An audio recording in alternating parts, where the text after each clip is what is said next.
आणि दक्षिण महाराष्ट्र मराठवाड्यामध्ये सर्व जिल्ह्यांमध्ये मोठ्या थेंबाचं देखील पाणी असणार आहे। वारे याचं काहीच बिघडणार नाहीये।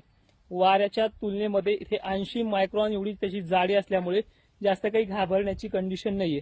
आता 17 जुलै सर्वाधिक जास्त व्याप्ती असणारा दिवस म्हणजे 17 जुलै आणि आपल्याला जी चॅलेंज मिळालं होतं त्या चॅलेंजनुसार सगळा शेतकरी ह्या 17 जुलैला सुद्धा चांगल्या पद्धतीनं खुश राहणार आहे असा पाऊस आहे। महाराष्ट्रात अजून एक गुड न्यूज आहे, जवळपास हाच पाऊस पुढील 15 दिवस खंड देणार नाहीये। उघडला तर 2 दिवसासाठी 1 दिवसासाठी असा आहे, अशी 6 दिवसाची 8 दिवसाची सुद्धा त्यामध्ये उघाड नाहीये। जवळपास 28 ते 30 जुलै पर्यंत महाराष्ट्रामध्ये पाऊस थांड मानून बसणार आहे। हेच तुम्हाला व्हिडिओच्या माध्यमातून मी वारंवार सांगत आलेलो आहे।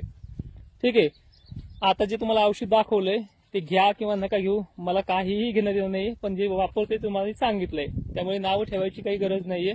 अशा पद्धतीने मी तुम्हाला वारंवार सांगत आलेलो आहे। सगळ्यात महत्वाचं म्हणजे जो आतापर्यंत जो भाग सातत्यानं कमी घेतलेला होता तो म्हणजे मराठवाडा, यांना सुद्धा दिलासा वारंवार सलग 3 ते 4 दिवस मिळणार आहे।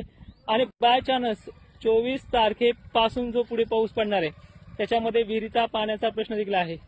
हे आमचे श्री हरी ट्रेडर्सचे जे मालक आहेत घनसावंगीमध्ये, शेतकऱ्याचं पोरग आहे आणि घनसावंगीमध्ये श्री हरी ट्रेडर्स नावाने पाईपलाईन्स वगैरे हे सगळं शेतकऱ्यांना अगदी चांगल्या दरामध्ये द्यायचा प्रयत्न करतो आणि फुल सपोर्ट माल देणं सुद्धा आहे। तुम्हाला त्यांचा चेहरा पाहायचा असेल, हे आमचे शेजारी, कधी लागलं तर घनसावंगी तालुक्यामध्ये यांचे दुकान आले ना यांच्यापाशी सुद्धा आपण अंदाज एकदा देऊन टाकत असतो।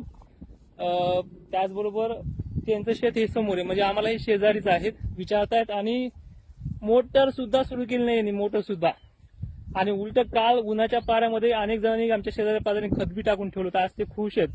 त्यामुळे काळजी करत जाऊ नका। एकदा आमचे नामदेव, म्हणजे देवाचंच नाव आहे, हे नामदेव मुके सुद्धा श्री हरी ट्रेडर्स घनसावंगी इथले त्यांचे तिथे दुकान आहे शेतकऱ्यांचे पैपलाईन्स वगैरे। ठीक आहे, बाकी मराठवाडा, विदर्भ आणि खानदेश बाबतीत शेतकऱ्यांनी अजिबात टेन्शन घेऊ नका। महाराष्ट्रामध्ये आता हा जो पाऊस आहे पुढील 14 ते 15 दिवस काळ टिकणार आहे। जी काल सोयाबीन माना टाकत होती, बरेच शेतकरी आयुष्याची भाषा करत होते, आज ती सोयाबीन आयुष्याच्या पण बाहेर गेलेली आहे। मला एक विनंती आहे की तुम्हाला ज्या ज्या भागामध्ये अजूनही पावसाची कमतरता वाटते, कमी आहे असं वाटतोय, त्याच्या शेतकऱ्यांनी न घाबरता कमेंट सुद्धा करायच्यात आणि घाबरून बिलकुल जाऊ नका। तुमच्या पाठीशी आपण खंबीर उभा आहोत आणि महाराष्ट्रात कुठे कितीही तुम्हाला घाबरणाऱ्या बातम्या जरी आल्या तर निवांत आपल्या चॅनलला, आपल्या इंस्टाग्रामला, आपल्या फेसबुकला भेट द्यायची। तिथे फक्त आधार, दिलासा आणि त्याबरोबर रिझल्ट पण दिला आहे आतापर्यंत महाराष्ट्रामध्ये। तुम्ही आपले अंदाज किती वर्षापासून पाहता ते देखील कमेंट करा आणि आवर्जून जय शिवराय म्हणायला विसरू नका। धन्यवाद।